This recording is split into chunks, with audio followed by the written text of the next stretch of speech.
Have you seen that replay, buddy? All right, man, I'm done talking to you. You can't be done talking to me. You're right here facing me. I back. Trust me, I back. Damon! 60 G's, baby! But I'm not impressed by your performance. It's normal. Come on, guys. It's normal. You'll do nothing. You'll do nothing. I'm the man of the hour, Joe. Too sweet to be sour. What you see is what you get, and what you don't is better yet. I'm the women's pick. I'm the men's regret. And if you win against Chael Sonnen, you made a bad bet. I don't have much left to say other than you have seen nothing yet.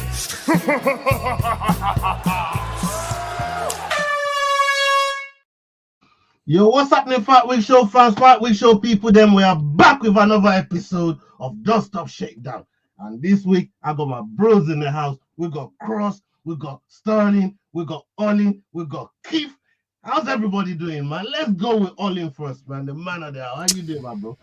Man, I'm the man of the hour. I'm too sweet to be sour.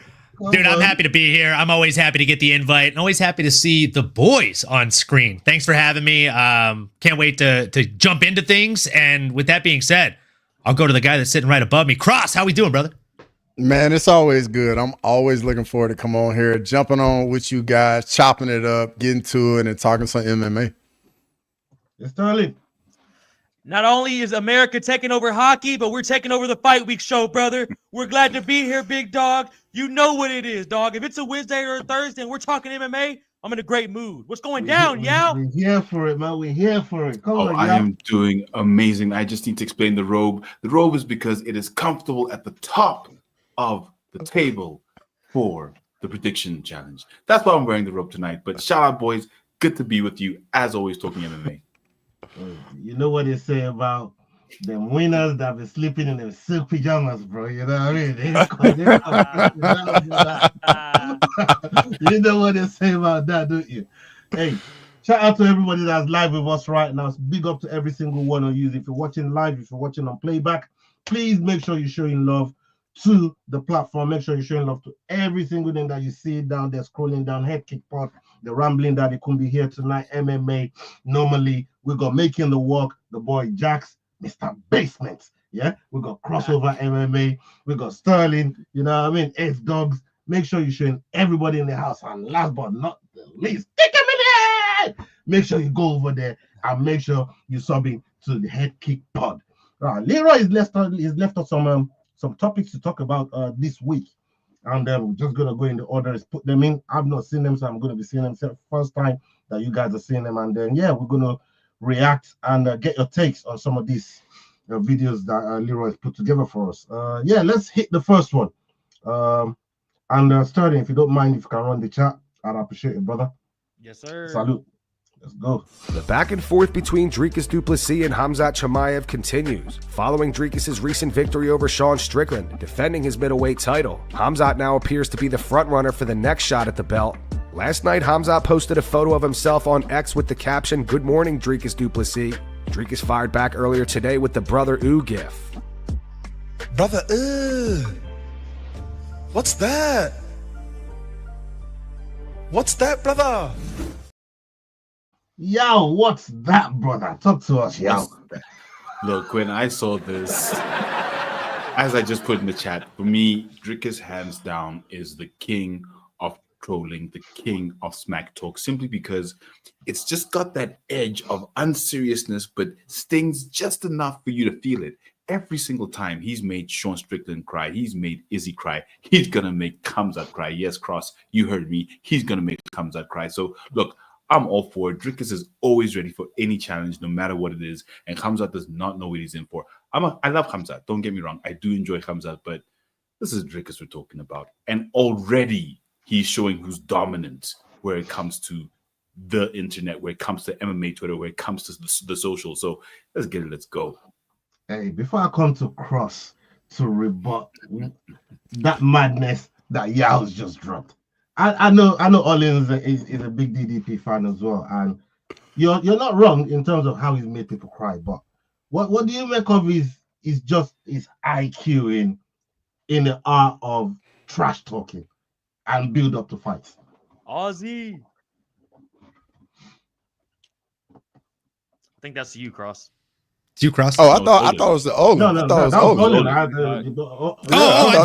thought you passed it to Cross. You had me in the first half. I know you're a big fan of DDP, so that's. I mean, I'm definitely a big fan of DDP. And look, man, I think he is the best trash talker who doesn't even mean to be a trash talker in the UFC. He doesn't go out of his way. I feel like his trash talking style is exactly like his fight style, right? It's unpredictable. It's like a drunk man. It's like a puppy dog with 100 pounds on you.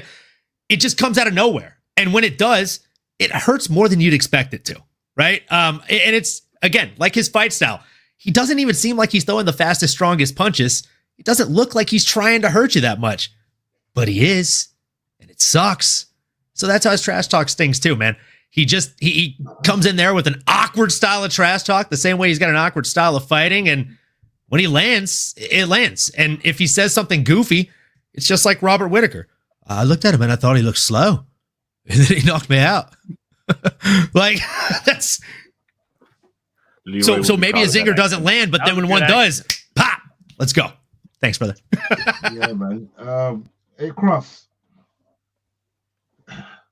Hamza's gonna have a difficult time trash talking with DDP. We all know this. Obviously, he's got a good level of English, and he control himself when he really wants to. We've seen Hamza do it, right? But do you think Hamza is just seeing as what DDP has done with everybody so far, including Sean Strickland, like I said, easy, all our favorite fighters has been there. Your favorite fighter is about to go through it. Do you think you better leave the trash talking till he gets in the cage and do the talking in the cage? So first off, like I can admit, DDP's trash talk game is A1. I can definitely give him credit. He definitely won. He definitely won the first little skirmish between the two. But at the end of the day, you can say whatever you want. It does not matter. Keep that same energy when you get in the octagon. And Hamza gonna show up, and the first 5 minutes he gonna be on that ass, and it is what it is. Like if you survive, you survive, but if you don't, it's gonna be a rough night.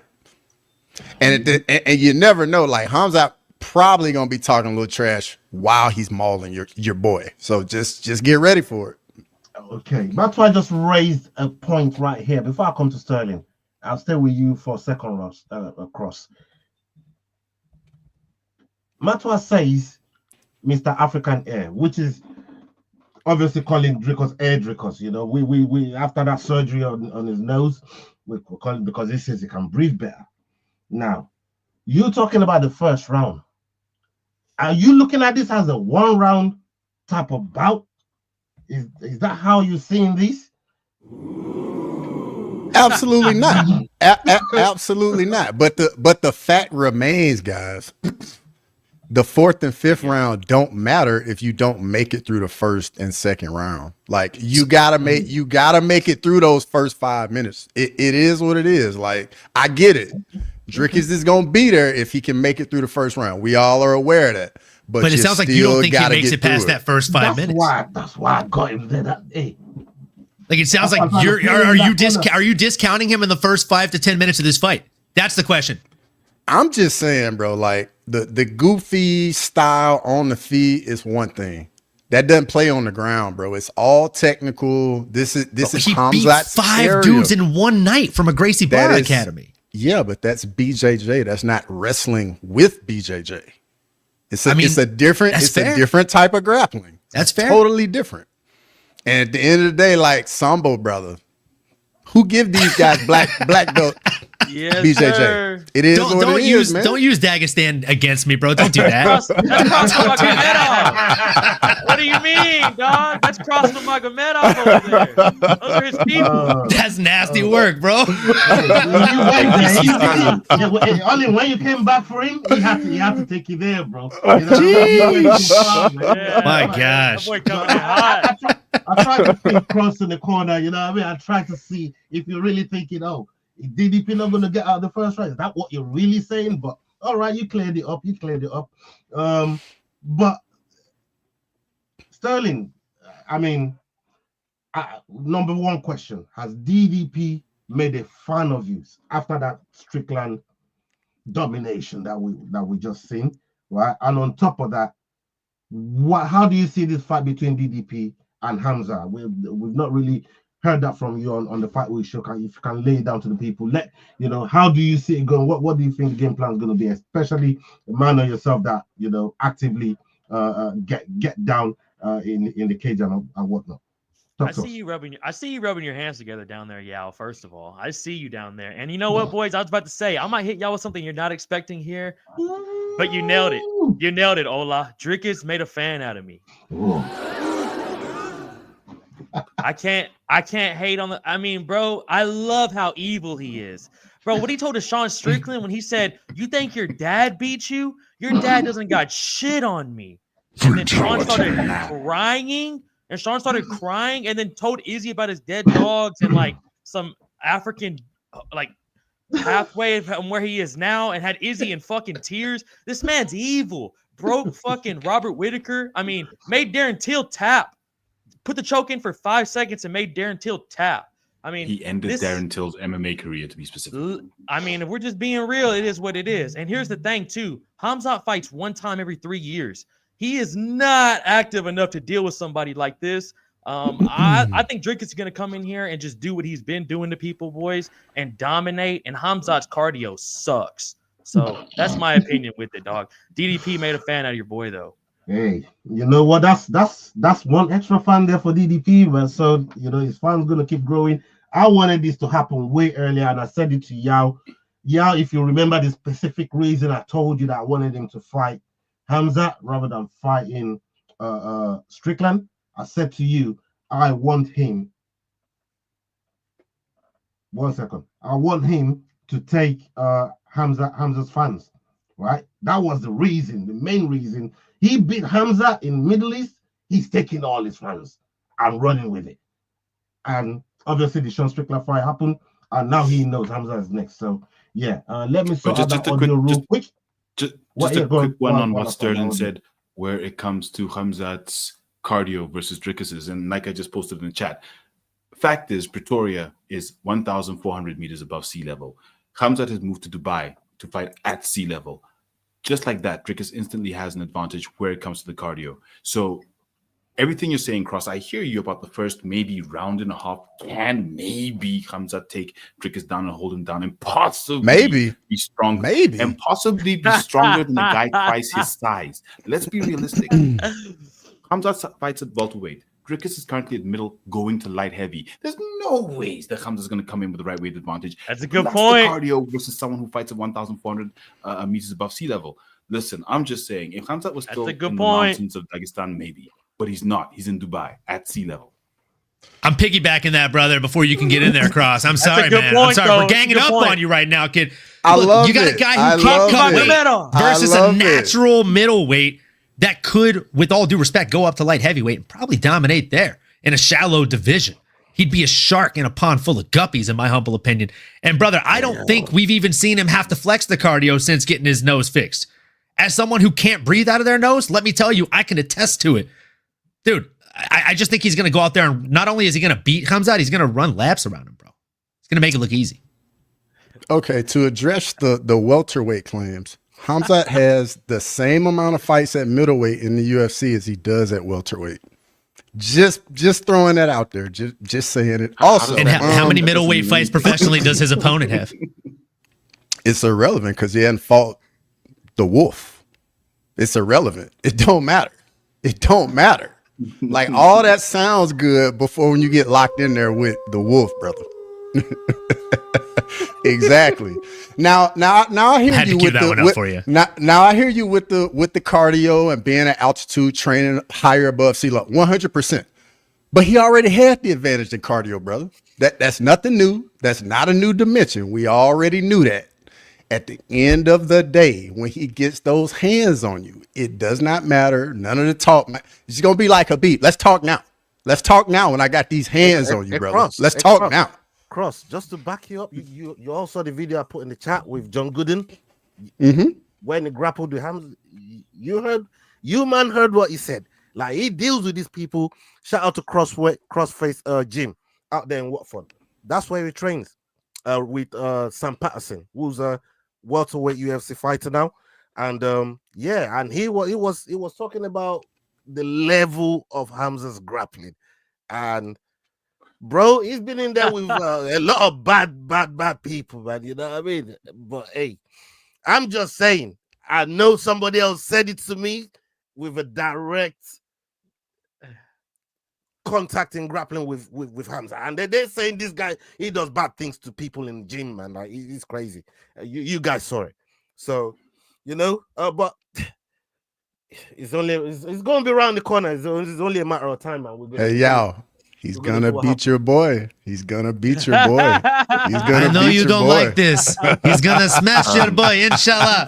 Yeah, inshallah. Going to smash your boy. Yeah. I was like, I know exactly where he's pulling that from. As the current foremost expert on underdogs and dogs winning, because I have 4 in a row. Yeah, let it out, I yo. can safely tell you that the Let it underdog out. in this fight, being Chimaev, will not win that fight. Let's So go. you telling us don't pick it for dog of the week? We just go waste points. That's what you're saying? All right, I'll take your advice, y'all. You're right up there, man. You know what I mean? I'll try to catch back Dane and leave Mr. Basement where he is. All right, let's go to let's go to the next topic that Leroy's put together for us, and we'll come to all in on that one soon as it's finished playing. Let's go. Caio Bahayo recently shared his thoughts on how Dricus du Plessis would fare against both Khamzat Chimaev and Alex Pereira. Caio believes either Dricus or Khamzat could win in the potential matchup. However, when it comes to Alex Pereira, Caio thinks Alex would kill Dricus. He went on to say he doesn't have a beautiful game, but he makes it work. He has heavy hands and a strong chin. His best quality, in my opinion, is that even when he is tired, he keeps the same pace. He is always very disciplined on his strategy, and he never leaves a punch without an answer. Every time I doubt Dricus, he won. So I think it would depend pretty much about his understanding of Khamzat Chimaev's game. I don't think so. In my opinion, Chimaev would win, but after all I saw Dricus doing, it wouldn't surprise me if Dricus won instead. On Alex, Caio continued Poatan would kill him. Poatan is really effective on distance control and reach. Dricus makes a lot of mistakes, and against Poatan, you cannot commit mistakes. You make a mistake and you are dead. I truly think Dricus would be knocked out. Ollie, that's for you, man. What's your take? Well, I'm a big Alex Pereira fan. I do think that he has the best distance management probably in all of UFC. And he's probably not wrong. I do think that Alex could probably knock him out. He presents problems for him. But I think that, you know, just like he said, he was sitting on the fence about the Khamzat pick, right? Like he was saying, based on what he's seen, he thinks Khamzat would win, but he also wouldn't be surprised if DDP would win because every time he bets against DDP, DDP surprises him. So, I mean, look, dude, I know someone else that wears shades and is going to be surprised when DDP beats his boy. He's right above me. His name's Cross. So him and Caio have something in common, right? They're both betting Khamzat, but they're both, you know, going to be a little not surprised when they see DDP pull it off, I think. Yeah, and they'll both be wearing a very nice pair of shades right after, too. A Cross. the one that I really want, because you've answered your case with Khamzat. But the one that I really want to talk to you about is the Poatan side of what Caio Bahayo was talking about there. And I mean, is it how do I frame this? Is it crazy to think that DDP can go there, grab this boy, take him down, and just batter him? Like, is it inconceivable? It's not crazy, but I mean, it definitely can happen. But I think the likelihood of it happening at 205 is a lot less likely than it happening at 185. For starter, then on top of it, if you've beaten somebody Alex Pereira is close to, he's putting you away. Whether that's Glover, Sean Strickland, does not matter. And as we know, DDP has beaten his boy, Sean Strickland. So I'm just saying, DDP might not want to get in there. We've already seen the story. He's like Thanos. That's why the Magomed Ankalaev fight, in my opinion, is way more dangerous because Ankalaev hasn't beaten any of his boys. Right. Yeah, that's a truly fascinating fight. I can't wait till that fight happens because since they went to 205, I've been saying, why are you, man, giving him all these bombs? Give him Ankalaev, man, but they kept swerving it, man. Like, I know they give that boy Ankalaev, man. It's gonna be a terrible night for him. But in terms of Poatan and DDP, like Sterling, I know you like Alex Pereira as well. And we've seen the work that he's done in the UFC. But these two guys, I mean, the amount of wins that they're racking up is crazy, and they're doing it at a very, very high level. Do you think DDP has a chance against Poatan at 205? I think so, bro, just because Pereira's never fought nobody like that that's just going to rush him down. Like, I think DDP's going to stay true to himself, bro, no matter who he fights. And I think that's why it fucks up a lot of people. Like Robert Whittaker, Izzy, Darren, Sean, 2 times. It's hard to deal with, dude. And Dricus must fucking crack, bro. The reaction he gets from these guys when he hits is insane.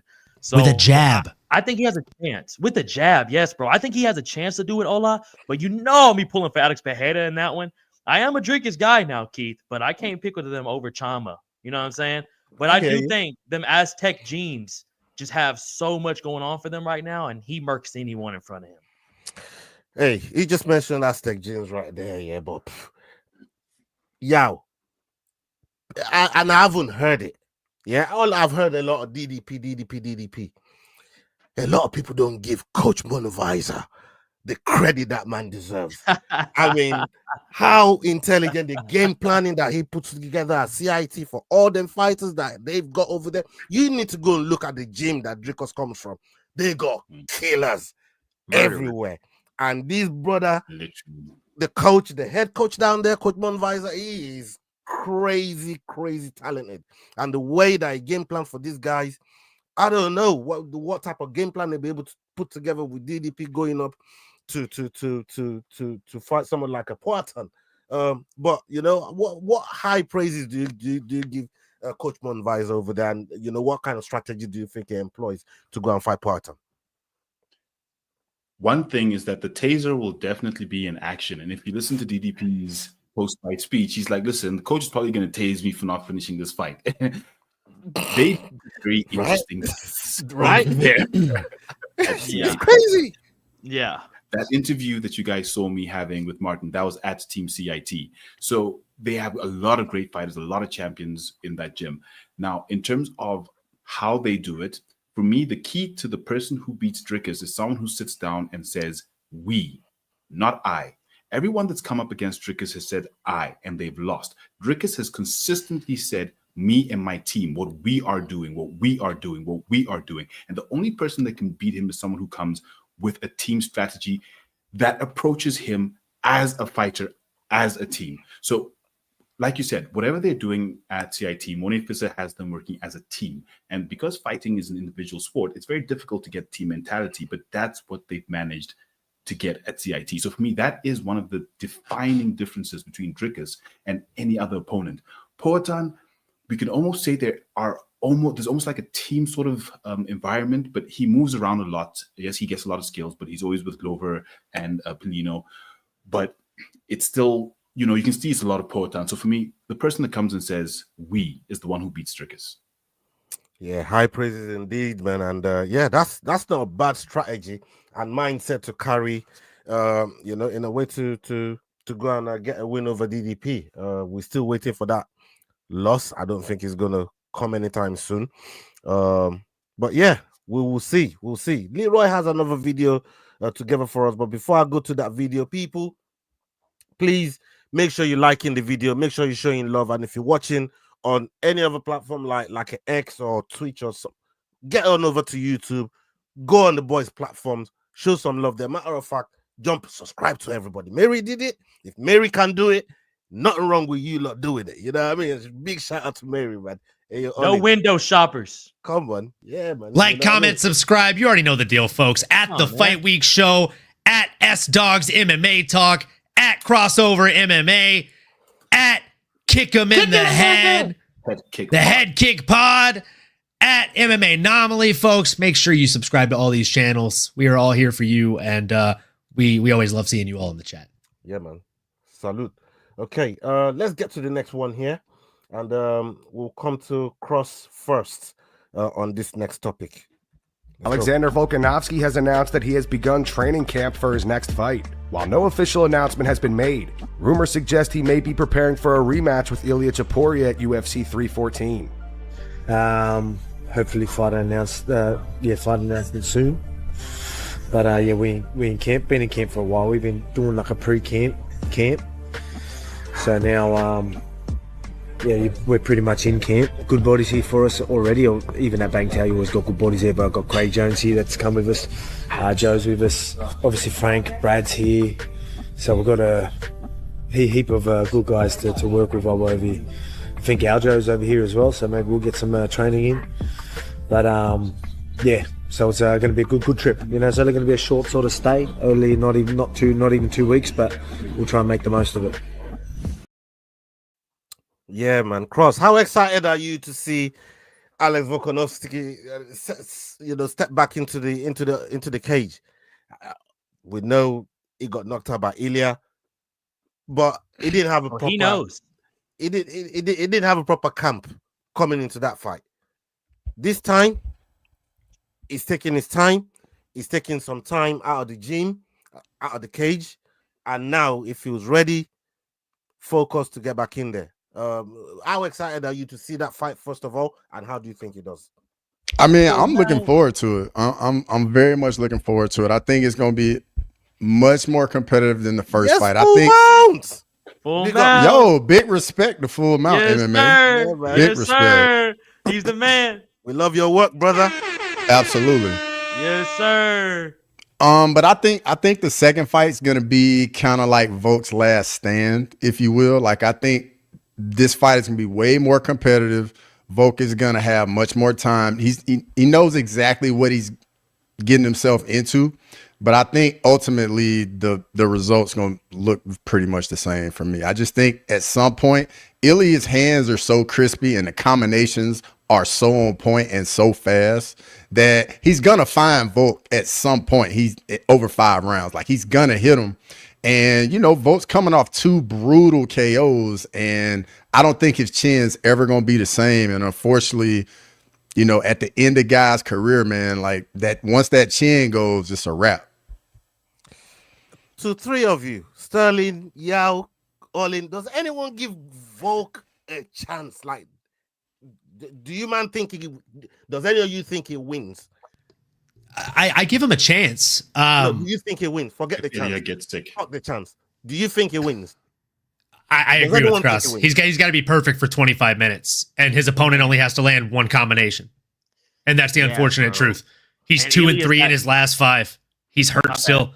Sorry. I was just saying, like, he's coming off brutal knockouts. So, like, it's tough to come back off that. Like the analogy I like to use, I'm big on analogies, is think of it like a milk carton. Your chin is like a milk carton. There's an expiration date on that chin. Mm-hmm. And every time you take that milk carton out of the fridge, say, maybe you forget it on the fridge for 30 minutes. You're taking time off that expiration date. It's like eating shots to the chin. And now at this point in his career, those shots have started to add up. We've seen it in his last 2 fights. This isn't going to get better for him. It's probably going to get worse. When you said milk carton, I thought you were going to, like, if you squeeze a milk carton, squeeze. Boys, you also got to think about the confidence that Ilya's gotten since sparking him and the first guy to ever sleep Max Holloway. The confidence that Ilya has now, plus he's getting so much better, bro. And Volk might be getting better, but he's also getting older. So it's hard, bro. Ilya is just a dog, man. He's a serious fighter, man. I mean, he's a dog. Yao. Look, weirdly enough, I give Volk a chance if it goes to the ground. We saw him surviving against Ortega. Yes, Ortega's not as strong as best chance. Yeah, because striking, like Cross said, he's just too crispy with the hands. Those 4-punch combinations are just like no one really does the way he does. Let's not forget Ilya Topuria entered the UFC as a grappler. What he said. He didn't have any boxing skills whatsoever. He entered the UFC solely on his grappling skills. Crazy. He is a very high level black belt. And sorry. The That reason is I true. think Volk can survive there is if he has a full camp, maybe the strength will just like match possibly Ilya's. But other than that, I don't think I see him winning really.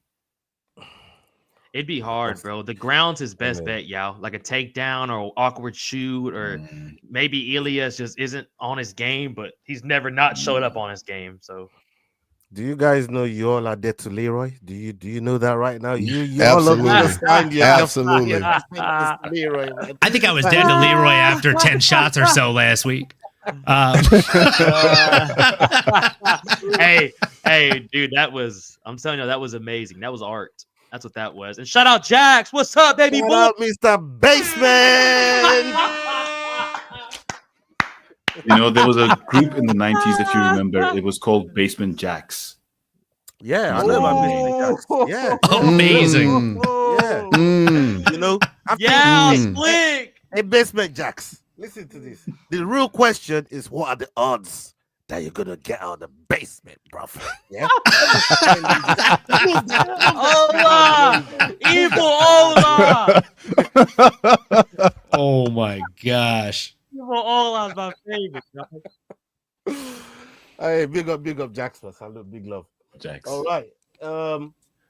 We got another one here from Leroy that is put together right here, and I'm gonna come to Sterling first on this, and then we'll go around the table. Let's go. Bilal Muhammad has made it clear once again that he has no intention of facing Islam Makhachev. As the current welterweight champion, Bilal stated that he would rather move up to middleweight, allowing Islam the chance to compete for the welterweight title and achieve double champ status. Thanks.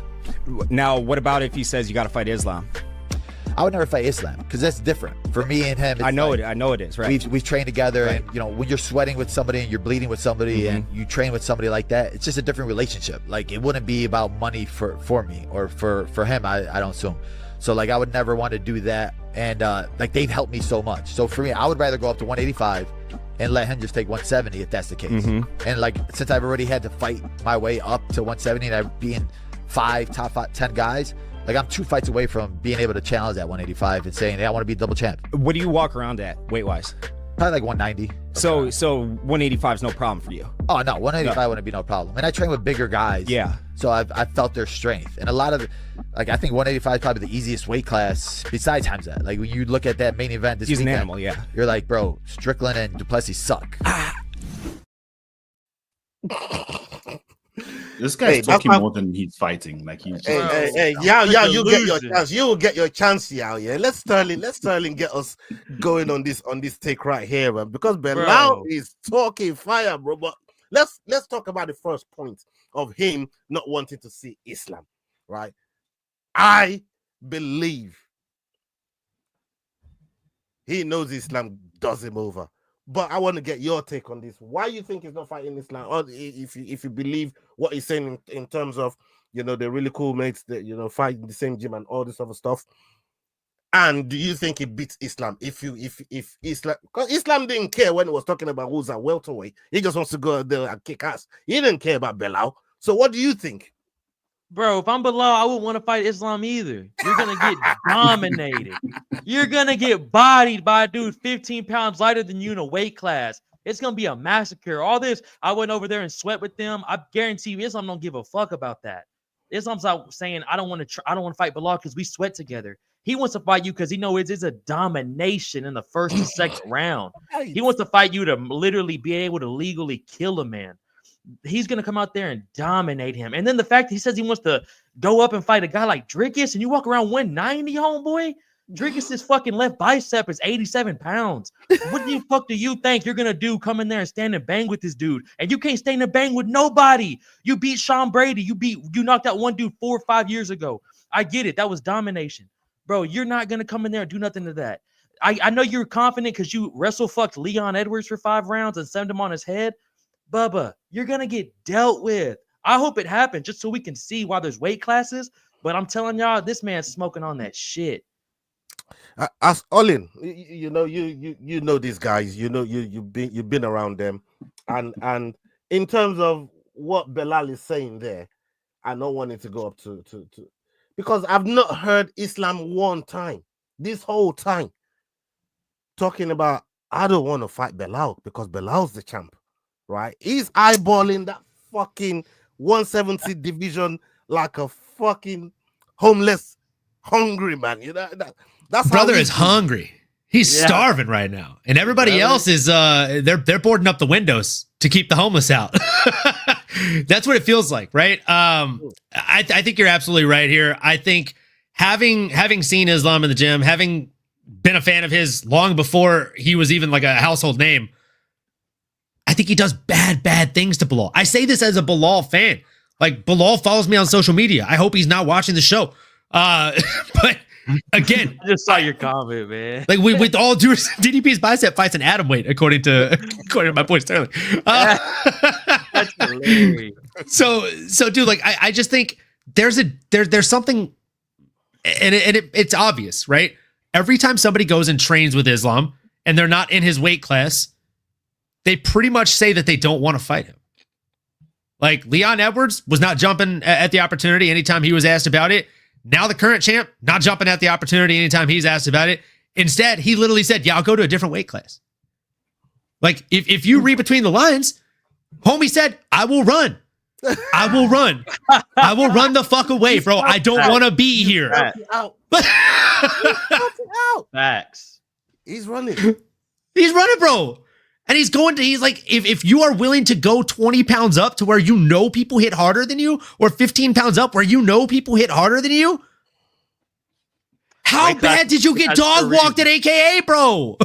Yeah, bro. Weight classes for a reason, dog. These dudes are the baddest at their weight class. Unless your name is Nurmagomedov, bro. Then you can basically do whatever you want, and Joe Rogan will probably butcher your name. Yeah. Hey, Cross, let me come to you first on this. Do you think the honor that Belali is talking is on some real shit? Like, do you give him benefit of the doubt, or is it really running in your eyes? And is whole DDP and Strickland take as well going to one of the 5 to see those guys? I mean, I think he'll have a better chance against DDP than he would Islam. And I think he's already seen that in the gym. When bro, they have trained together. Y'all scratching. Like, you say what the fuck, but the man speaking fact. Bro, we've seen it in an interview. Bilal said it himself. When I'm in training, when I'm with Islam, he'll be putting me in things, and he'll be telling me how to get out of it. Like, brother, do this, and then I get out of it, and then he still defeats me. Like, he already knows what time it is, dog. He's already seen it firsthand. So mean, bro. Drickus is fucking mean. Drickus is fucking mean. Bro, it does not matter when you're in the cage. Islam's going to choke him out. Islam's going to choke him out. Drickus is going to beat the shit out of him. Agenda from Cross. Oh, man, he's tightening the rope, guys. Watch out. He had this scratching your head. Cross Magomedov, dog. From bald guy over there to bald guy down here, he had you scratching your head, bro. Like, bro, he had you scratching your head. Like, yo, what you got for cops? From a bald guy to the next bald guy. Yeah? Let's not have this turn into bald on bald violence. We can't have that on the channel. We can't endorse that, folks. Oh man, MVP versus MVP. There's more than one bald guy in the UFC. I know. I couldn't think. What the fuck? I flashed out. Hey, you could have said MVP versus Usman or something, dude. Oh, that's it. That is literally. It. That is it. I was hoping y'all didn't hear me. I was like, fuck. My brain. Look, not everything could be a home run, boys. You swing sometimes, and you can't hit the fence all the time. Hey, tell him. So look, that was more like a foul where you get to walk a base. I was happy when Bilal won the title when he beat Leon. But since then, all he's been doing is really just talking and not about anything that makes sense. He's not talking about his division. He's not talking about how he can actually be an active champ, a real champ. He's running around on social media, talking 2 divisions up, talking about who he won't fight in Islam. I mean, why are you talking about who you won't fight? We don't care. What are you going to do for your division to show that you are one of the best if you really are? So honestly, I'm getting tired of hearing from Bilal at this point. He reminds me of McGregor, where you just hear from him and you're like, but why are we hearing from this guy? He needs to fight and shut up. And then we can talk about him for reasons that make sense. But for now, all of that for me is just hot air with him attempting to stay relevant in a way that doesn't even make sense because it's not even interesting. Like, who wants to hear about him going 2 weight classes up? He hasn't even defended his title. Shavkat. Why are we listening to this? We want the Shavkat fight. And this dude wants to fight Dricus. Like, nah, brother. That's crazy to me. That's brother. Like Shavkat's right there. And you know what? You just brought Shavkat up, right? I want to see Shavkat versus Islam for the vacant belt. Hey, I'm sorry. I had to throw that out there. Like that just makes me salivate, boys. I'm sorry. You can take the floor. It'd be fun. Sterling, you just mentioned Shavkat there. Do you think Bilal don't even give his all to Shavkat just to get out of the way for Islam? Bro. Do you think he just calls over and just get out of the way for Islam? Bro, it's insane to me how this dude's won the title 6 months ago. Hasn't fought since. We don't even know if he even gonna fight this year, maybe. And he's already went the double champ status. Bro, you gotta do at least Islam fought Volkanovski 2 times, Oliveira and Poirier.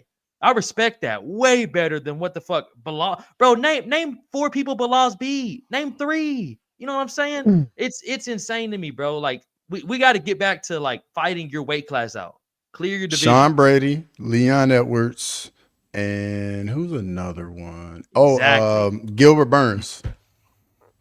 That's it. In the last 2 to 3 years, I think that's all 3 people he's fought. Those are good names. It's only for three times that. Bilal's not busy. It's not busy like that. It's not busy enough. He's a 1 to 2 time a year kind of guy at best. Yeah, right. And they suck. The fights suck. Bro, come on. Grappling is part of MMA, look. brother. You don't like grappling? Stop the takedown, brother. But I love the way Islam does. Don't you lot miss Usman? Don't you guys miss Usman? Like how busy it was. I miss Usman's knees, bro. Champion. Would you rather win a boring fight or lose an exciting fight? I'd rather win a boring fight. I'd rather win a boring fight because I get 2 paychecks. Absolutely. I mean, that's a good point. I get 2 paychecks, dog. That's a good point. I work on currency. That's a good point. That's a good point. I'm sorry, bro. I work on revenue. No, I'm looking at it like a Justin Gaethje mentality. Like win, lose, or draw, you're always gonna have a contract. But if you're trying to get the money out of it, win. Justin Gaethje fought an exciting fight against Khabib, and he lost to the guy that fought the safer fight, who got 2 paychecks and retired a legend. There's a reason for all the things that happened in that fight. I love Justin Gaethje. He's not boring though. Hold on. I mean, that's facts. That's facts. Hold up for a minute, Olin. We got a video. Leroy got a video for you on that very topic you're talking about there. So we're gonna get the take on that one. But before we go there, Cross, I want to throw one to you because this is a fight I've been waiting for a long time, especially when Hamzat was still at 170, right? And that's Shavkat and Hamzat Chimaev. Obviously, Hamzat's your boy, but Shavkat versus Hamzat, in your mind, how do you think that fight goes? So before the Shavkat Ian Gary fight, I would have thought that would have been a very tough matchup for Hamzat. But after seeing the Ian Gary Shavkat fight, I don't think Shavkat wants that energy or wants that smoke. Like I think we saw it when there's a legit threat in front of him where he's actually concerned.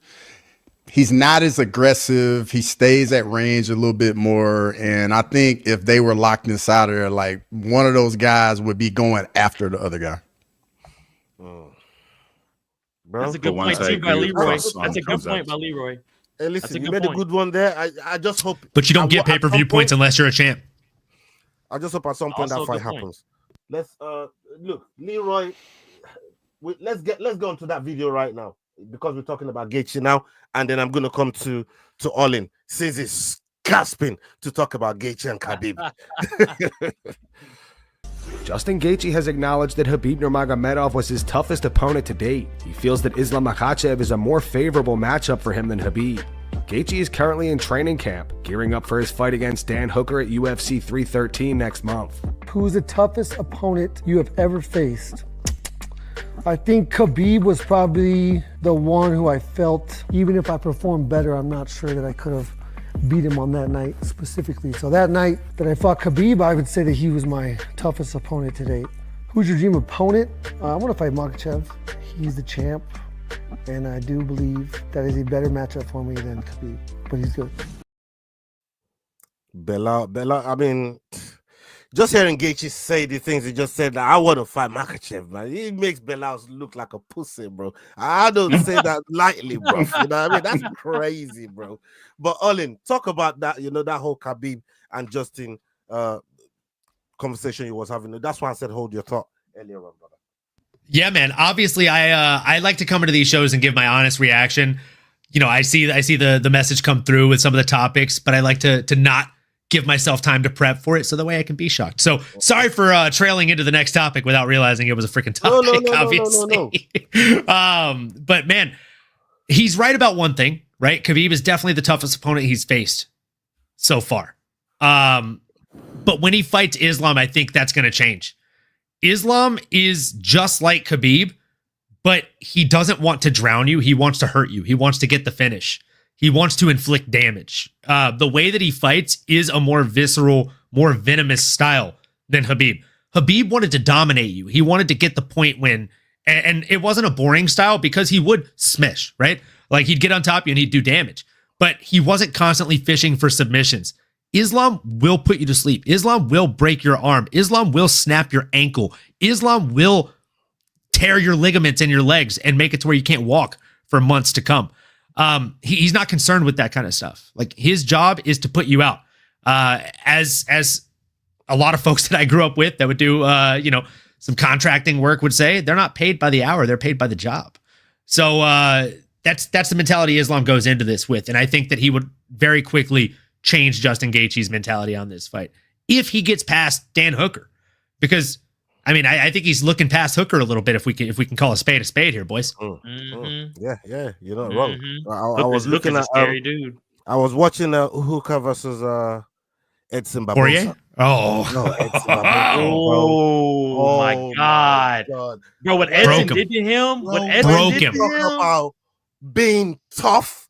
The definition of toughness was what Dan Hooker showed that night. The amount of wincing that he did from some of them back spinning kicks from Babos. That fight was horrible, guys. Horrible. Now, if you haven't seen it or you forgot what that was about, go back and watch it. Please. And you're going to respect Dan Hooker coming into this fight because this is for Justin Gaethje. Let me tell you, folks, if Dan Hooker didn't piss blood after that fight, then Leroy can outdrink me 10 out of 10 days a week. Let's go. Hey. Let me go to yo. Hear this, yo. I mean, the way Justin Gaethje obviously saying he wants to get in there with Islam. If everybody remembers, I cast your mind back to when Khabib finished him in front of his parents, and he had him in an armbar, and he transitioned so quickly. We didn't even notice how quickly it transitioned until he spoke about it. I went back and looked, and I found, oh my God, he did it better than Demetrius Johnson for the reasons he did it for. To me, that was just crazy transition. Do you think Islam shows Gaethje that kind of sympathy, that kind of like, I don't want to do this to you in front of your parents if Islam was in that sort of position? Bro. No, not at all. I think he would absolutely destroy him because I think, like everyone said, he's a different kind of fighter. He's got a slightly different mentality that makes it more interesting to watch him wrestle and grapple. We saw what he did against Dustin Poirier. And if you look at who Islam has beaten, I mean, MMA math doesn't math, sure. But at the end of the day, there's certain aspects that math, and that's one of them where I don't think Justin Gaethje stands a chance against Islam. I think in terms of the Dan Hooker fight, he is overlooking Dan. Dan is an absolute monster. Yes, he's taken many, many shots in his career, but he can hurt you. As much as he might lose a fight, if he loses, you will come out hurt. Look at Jalen Turner. You will come out hurt one way or the other. So I think Justin will get a title shot soon. It might be against Islam. We don't know, depending on how he defeats Dan Hooker. But I think he needs to be very careful with how he considers the current champ, because Islam has shown that he literally is the pound for pound number one best for a reason. You cannot look past him. 100%. Cross, you love your Dagestanis, man. You know what I mean? We see what the chat do to you, and the chat be getting after you, man. And on your Dagestani fighters, man. But what's your take on this whole situation right here? I mean, I can see where Gaethje's coming from by saying that. I mean, I think it's pretty obvious that Khabib was his toughest opponent. But I think that's for two different reasons. With Khabib being 28-0 at the time, the aura around Khabib, it being his last fight, him just losing his father on Fight Island, there's nobody really there. Like that whole environment and that fight was probably one of one. But when he gets, if he is able to get in front of Islam, I think he's going to realize it's a totally different type of puzzle to solve. Whereas with Habib's just going to bludgeon you over and over and over until you just break. Islam is just, he's more like a surgeon, very fine, goes about it, trying to figure out where you're weak at. That's where he applies pressure, is going to attack you here. But he will play around with you with in areas of things that you do well, but he's still going to find your switch and like what does it for you, and he's going to figure you out. And I think ultimately it's pretty much just like what your taste is. If you just like somebody that just goes in there and just bludgeons people and just breaks their will, then that's obviously Khabib. But if you like a guy that's very adaptable and moldable to whomever is in front of them and can match his style for whatever he needs to do, then obviously that's Islam. That was a good breakdown right there. Yeah, man. Big up everybody locked in with us right now. Big up every single one of you. Salute to you. Make sure you're showing love to all the guys on the panel, and you're showing love to the chat. Okay, we got a couple more videos here, and I want to come to. I'm gonna come to Yao on this one first. This one here is it's very interesting. Let's take a look. Henry Cejudo is not a fan of the idea of Sean O'Malley receiving an immediate rematch against Merab Dvalishvili. Merab defeated O'Malley via unanimous decision this past September, capturing the bantamweight title. Henry believes a second fight would result in the same outcome and says O'Malley should instead face Corey Sandhagen next. Speaking at home of fight, Henry said, "I think that's stupid. It's not like O'Malley is a pay-per-view king. His fights don't do shit, man. I think the person that they should give him is Corey Sandhagen. That fight with Sandhagen makes a lot of sense. Sandhagen could potentially beat him. Sandhagen is tricky. I still think Merab beats him, but he has the tools to really shut out Merab's freaking lights. That's the cool thing about it." Okay, yo. I mean, this whole matchmaking situation is mad. Should O'Malley be going to see Merab as quick as he is, knowing what Merab is like? That's well, this is a two-part question. And should Cejudo just be focusing on what he needs to do to get back to title conversations? Because that's what he keeps, that's what he keeps talking about. He wants to get back to the title, and each time he's falling short. Should he be concentrating on that, on the first part that I asked you and the second part? What are you saying? So at this point, Henry Cejudo should be called Henry Lionheart Cejudo because he is doing exactly what I'm just saying. Hey. Come on, yeah. I thought we were good. Cejudo was good. Brutality.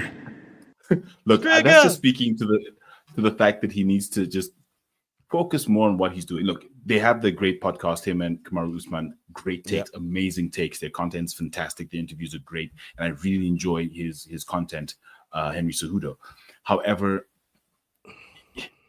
when you get over distracted by analyzing people who aren't your potential opponents and over analyzing the table and all that and standings, it can affect your game mentally. Possibly you fought one of the guys in there, Merab, and now you're looking at who shouldn't fight him and all that, rather than saying who should I be fighting. So it is a bit tricky, but at the end of the day, content is content. He's taking his time out to give us his opinion. Doesn't mean he's not focusing on what he should be focusing on.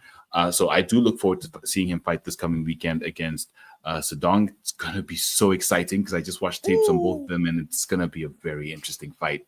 Yeah. So, look, in terms of the matchup, I agree. We shouldn't give O'Malley the immediate rematch. I think Merab should definitely defend, and maybe O'Malley sits on the sidelines if he wants to, but maybe Sandhagen is a good matchup. I don't see Sandhagen beating O'Malley at this point, but if he does, we might have another Shuivasa situation. And just quickly, speaking of which, we spoke about Australians earlier. They tend to be very funny. If you look at Robert Whittaker, he's hilarious right now. I mean, he's always doing funny stuff. You look at Tai Shuivasa, he's hilarious. We've got Steve Urseg, he's doing funny content. You got Alexander Volkanovski, he's doing old man talk. Are you calling the Australians jokers? Is that where this is going? Are you calling them jokers? At this point, they're doing it to themselves. They ain't me.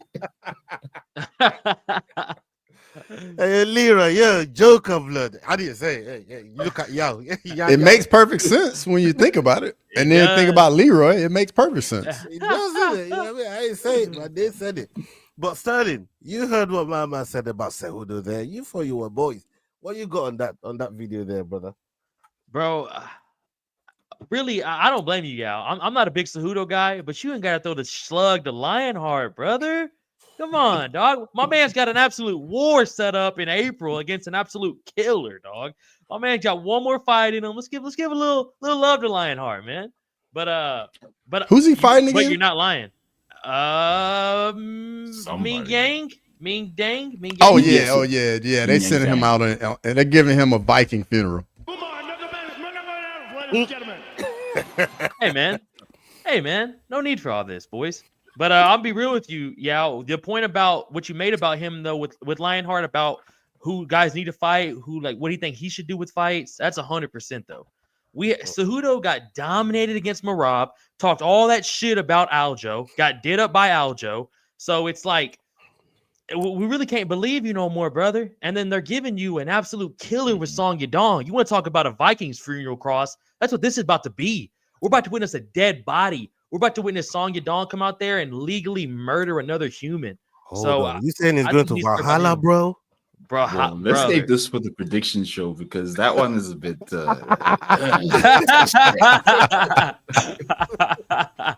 All right, yeah, we go into the prediction. Olin, you got something about Cejudo? And I mean, not to really talk about the prediction, but like the losses, he's been the one bending the knee lately, really. I mean, he's been the one bending the knee since the beginning of time, my friend. I'm not here to crap on anybody, but if you're crapping on everybody and your greatest claim to fame was a rematch against the GOAT, oh, and by the way, I don't think you won that fight, considering you landed 51 significant strikes to the 81 of Demetrius Johnson. I could go through the spiel of breaking it down round by round, but here's the thing. He lost at least 3 of 5 of those freaking rounds to Demetrius Johnson in that fight. So, and if that's your best performance of all time, you should probably stop running your mouth and start running these fights, which he hasn't been doing as of late, right? We've seen him on a losing, falling from grace, as I like to say. And I think Song Yadong, for lack of better words, might have his number come Saturday evening. But that's another take for another show. And Cross, you got something on this? Yeah, I think whenever you got a fight coming up like that, man, you just need to be focused on your fight, what's in front of you. Don't worry about what else is going on. Like you can play analysts after the fight. You can get back to that. It's not going anywhere. But on the flip side, I mean, what he was saying about O'Malley, I personally don't think there's a outright #1 contender at bantamweight right now, just because Merab's went through everybody. I think what should happen, we should get the O'Malley-Yan rematch, and then the winner fights Merab. Or O'Malley fights Sandhagen, because I know we all have been wanting to see that. That's so, what it is, bro. You know, it's a lot of matchups in bantamweight, and I mean, that's for us to talk about. So who don't worry about your fight this weekend, man? Exactly, man. This fight is a killer in Song Yadong, man. Like I don't know why he's putting his mouth in what O'Malley got going on, what Merab got going on. Like, bro, you need to try to get back to the top of the table. What about that, Ola? What do you think about that, brother? Does Cejudo have the least notable double champ run? I disagree with that. I think McGregor does. No defenses, right? No, yeah. I think McGregor does. No, that's a good point, though. That's a good point. There you go. Beat Basement Eddie and then Jacks. just kind of stay in the basement. Get that comment of oh, that's harsh. Yeah, man. That's harsh. Yeah, man.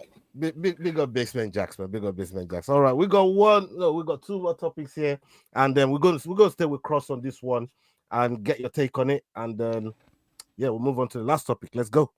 A few months ago, TJ Dillashaw took aim at Anthony Smith, stating that Smith would never become a UFC champion. TJ also mocked his nickname Lionheart, suggesting that he often gives up during his fights. In response, Smith fired back, calling TJ a juicehead, referencing his past doping violations. On the latest episode of the Jackson podcast, Bobby Green weighed in on the debate with TJ. Bobby argued that Anthony Smith has over 50 professional MMA fights. He emphasized that stepping into the cage more than 50 times takes immense heart and resilience. Like when you said he wasn't a champ or he wasn't going to be a champ, I get that, brother. I get it. Yeah. That was wrong, though. But there's other parts to that. Like, you're not gonna understand certain things. Like, I was looking up your record. You're 18-5, is it? Yeah. Okay. So that's what, 23 fights? Yeah.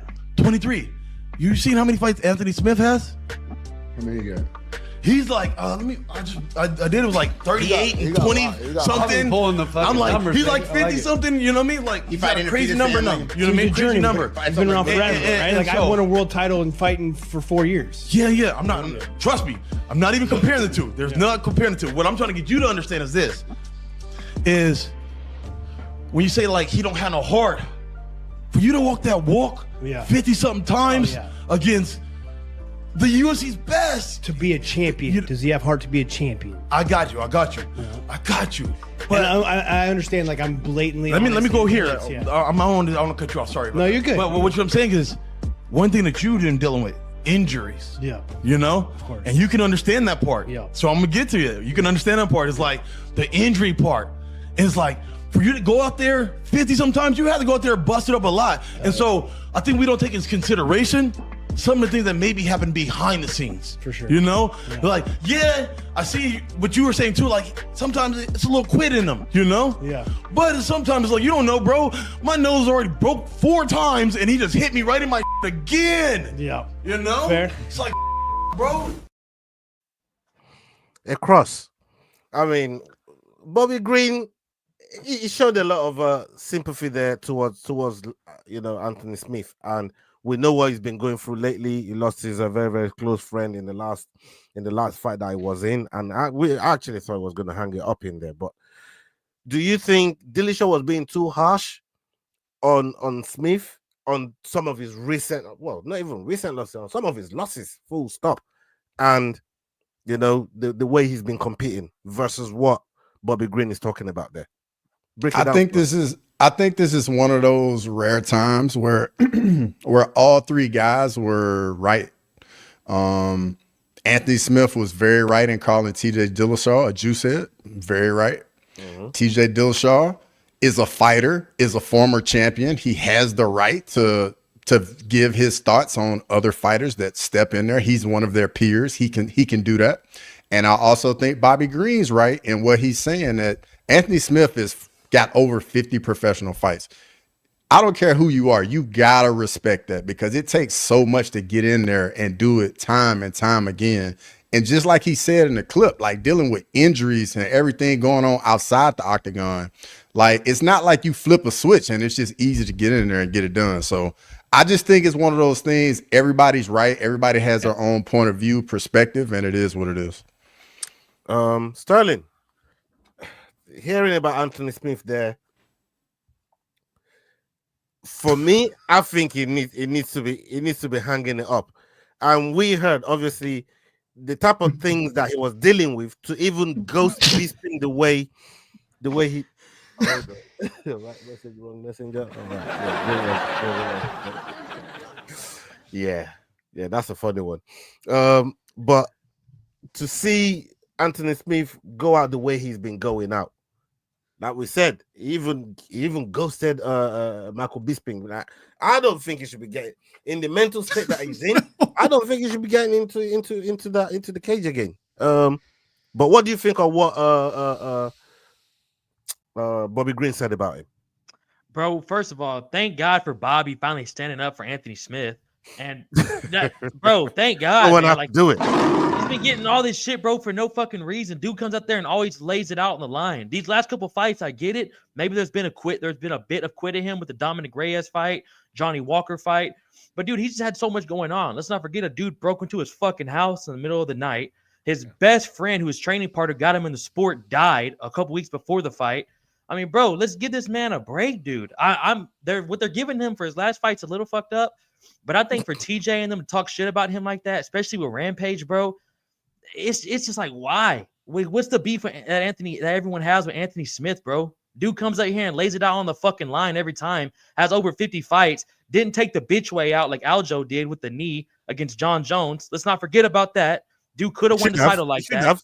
I was crossing him, bro. I was fuming, bro. Bro, I was going for him so bad. He definitely should have. He definitely should have. Let's not forget what he did to Rashad Evans, what he did to Gokhan Saki. Hey! Don't talk about the Rashad Evans fight, please. I'm just saying though. But that's what I'm saying though. Like, he's an OG. He's fought everybody and he's knocked these dudes out.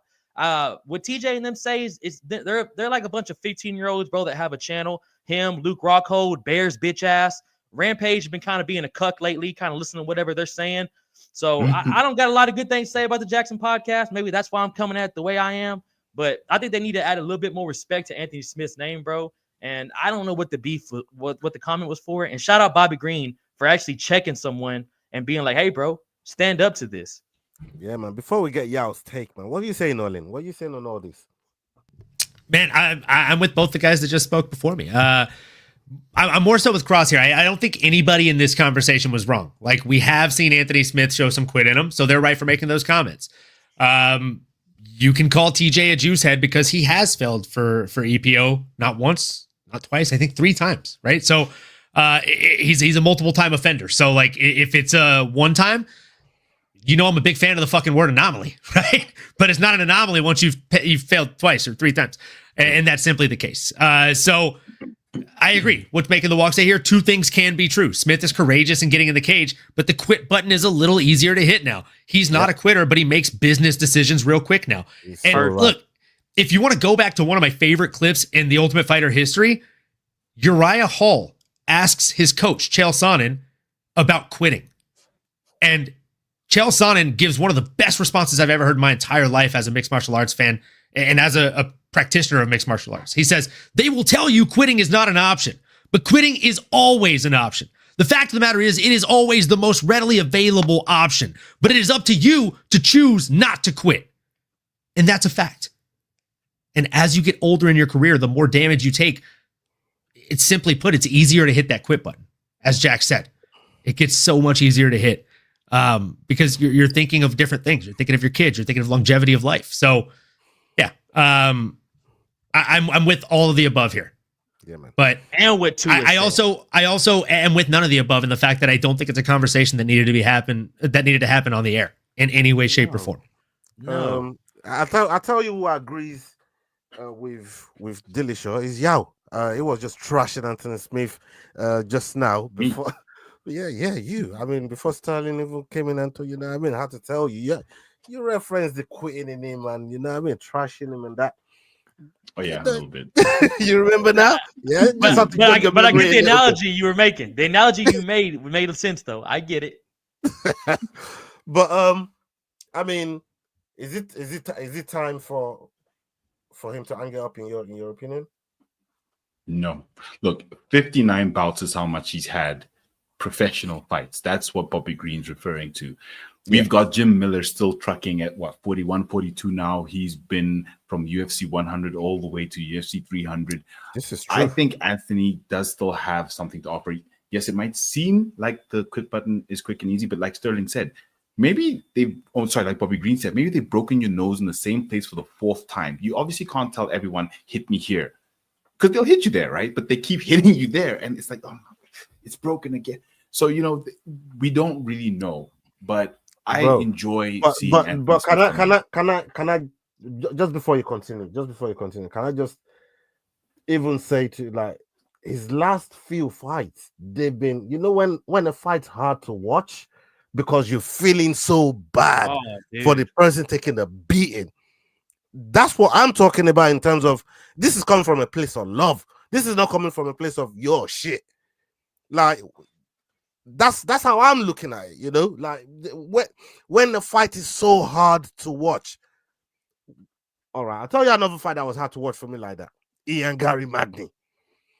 That fight, the build up to it, and then the fight, the way the fight panned out, it was hard to watch, bro. And I'm thinking to myself, like, Magny, man, do something. You know what I mean? Like, do something to gain some respect here, because this guy is disrespecting you over and over and over and over again. But the thing with Anthony Smith, for me, is these fights are just getting harder to watch, bro. It's just getting harder to watch. That's where I'm coming from. It is, bro. Like the Khalil Roundtree fight. As soon as I heard that fight got announced, I was like, "What are we doing? Why are we fighting Khalil Roundtree, bro? Like, don't do it to hard. yourself, man. That's you know, you start looking at it like that's self-harming as the fucking. You're just getting paid for it, but that's self-harming, bro. You know, on short notice too, 2-week notice. Go ahead, y'all. My bad. With regards to the one question that was asked on Jackson was, does he have the championship mindset? And unfortunately, he's not called Anthony Champion Hart Smith. He's Anthony Lionheart Smith. So, like you said, he didn't take the knee win. That's not a champion decision to make. It's someone who's there for the fight, and that's what we love him for. So, you know, it is one of those things, and that's why I think a lot of us want to see him fight and continue, because he's there for the fight and the integrity of the fight, like he showed against John Jones, not just for the championships. And like Bobby Green was supporting him. Yeah. Okay. Jack says here, when it feels like they're walking into an execution rather than a fight, it's way past time. Thank you, man. That's all I'm saying. Like, Tony Ferguson. Every fight we saw him take, we were like, Michael Chandler. Like, he's just hard to watch, bro. Like, you know what I mean? I don't want to see this guy getting beat up on like that, man. He's crazy. The Michael Chandler may have been the one fight for Tony Ferguson. I was like, he has a shot here. Bro, I don't know, bro. Michael just hits too fucking hard, dude. Michael, Right. like, I get he gets a lot of shit too. Same thing with Michael Chandler. People like to shit on him, but getting there and fight that motherfucker. That dude swings bombs. Tony did drop Chandler in the first round. He really did. He looked like a sniper did. in round one. He did. That's true. All right, let's go into this last topic and get the hell out of here. Salute to every single one of you that's been here. Big up on yourself. Make sure you're showing love to everyone on the panel. All right, let's go into this last topic. And I will start with you on this one. Let's go. Francis Ngannou has stated that he would still love to fight John Jones, but at this point he doesn't see it becoming a reality. Ngannou believes that during the UFC's efforts to re-sign him, they were using the potential John Jones fight as bait to lure him back. In a recent interview with Sportsbook Review, Francis said if you can get past Dana White, it could happen, but that's a massive obstacle. But personally, I don't care. I'm doing well. I'm doing my stuff at my pace. I don't care. That won't change my sleep for me. Finishing my career without fighting John Jones would be okay. I have tried to fight John Jones for 4 years since I fought Jairzinho Rozenstruik back in 2020. I've been trying to fight John Jones, and then they were holding it out like a trap until the moment I was about to leave, and then they said, okay, here's the John Jones fight. But it was bait. I felt they were very tricky. Yes, John Jones would be a great fight, a fantastic fight. I've always hoped for that fight, but my hope and my expectation for that fight has faded over time. I have a lot of fights to get measurement of his light heavyweight career, and I have way less to look at him as a heavyweight. I think he's by far the best light heavyweight. His cage time as a light heavyweight was over a decade. At heavyweight, he has 2 fights. He has barely done 3 rounds. Francis looks like there's no light at the end of the tunnel for him when it comes to John Jones. But I believe there is. After this fight with Aspinall and the chances that with the people that's now looking after Francis's career in boxing, he's got the Saudis in his corner, and at the PFL, they will allow him to get out of the promotion and do whatever he wants to do. But do you think that fight is like out of reach? I know he said he's losing hope. He didn't say he's given up, but he said he's losing hope. For you, do you think there's hope in that fight? Do you think that fight can still happen? Look, it's interesting because we've heard Dana White saying that they offered Francis the John Jones fight and he declined it. And that sort of explains why he declined it, because of timing. But I say, shout out Jorge Masvidal, Game Bread MMA. Let's put on the biggest boxing match. Once John Jones retires from MMA, you got Francis Ngannou, John Jones with the boxing gloves on. That's the only way I see these two fighting, because right now, from an MMA standpoint, like he said, you'd have to get past Dana White to get John Jones to fight him. And we don't see that happening because we know Dana White's opinion on Francis Ngannou. So it's unfortunate it's a fight that went past. I think a lot of us fans are now starting to look past the fact that it didn't happen and now looking towards more the John Jones, Aspinall, and the legacy to come. So, look, I think John Jones should retire and then go and make that money, that boxing money he's been looking for. Go make it with Francis. Go make it with Francis in boxing, non-MMA. Then they can possibly, get down. Olin, as an MMA fan, from what Yao just mentioned there, would you want to see John Jones and Francis in a boxing fight? Wouldn't you want to see them in a full MMA? And do you think the Sheikh will support them fighting in an MMA bout outside of the UFC? I think crazy fucking card. I do. I think Turk El Sheikh would definitely pay money to have them box, or maybe have them do a special rules kickboxing match of some sort. And I would be more here to watch them box or kickbox than to fight in mixed martial arts. At this point in their careers, it holds zero relevance for them in their MMA journey and their MMA legacy. Like they're both past that point. Jones will no longer be champion. He'll have to relinquish the belt if they're going to fight, because it doesn't happen inside of the UFC. That's just simple facts. So yeah, I think they have to box.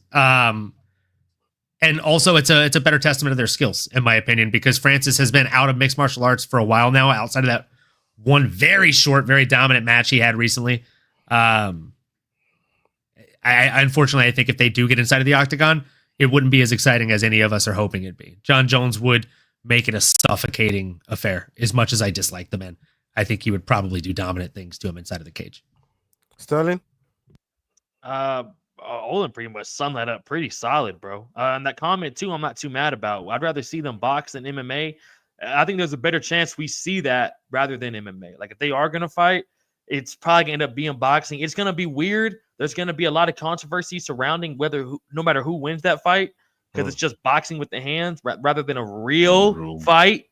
We're in a real fight, you know what I'm saying, boys? But I just don't ever think we see it, and this would be one of the biggest fights, boys, we never got to watch. Yeah, that bro. Are you gonna kill the light at the end of my tunnel, Cross? Like, bro, I'm holding hope to see these two get into an MMA, under MMA rules, man. But boy, the panel is rapidly going towards a boxing route. Let's go, Trigger! You gonna make a full house? Big Trigger. So, I mean, I definitely hear what Francis is saying. I'm gonna go at it from a different angle. Okay.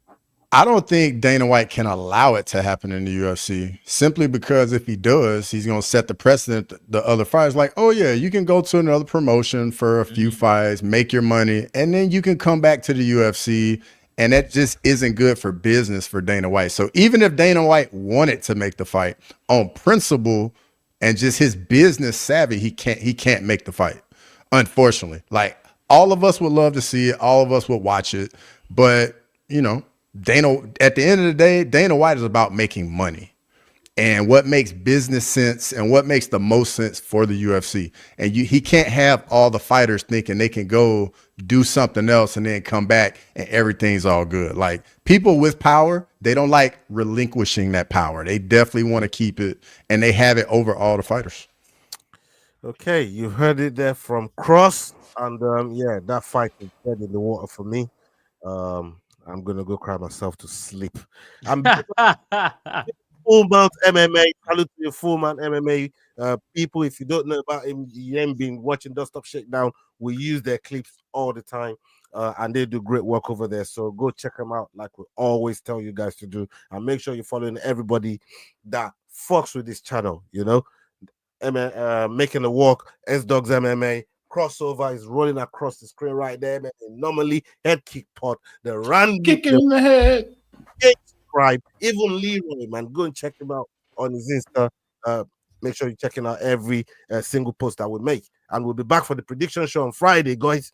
And big up every one of you on the panel that's pulled up tonight for this great topic, man. We have some fun conversations, and then I'll see you guys on Friday. We're out of here. Hasta la vista. We're out. Salute. Peace.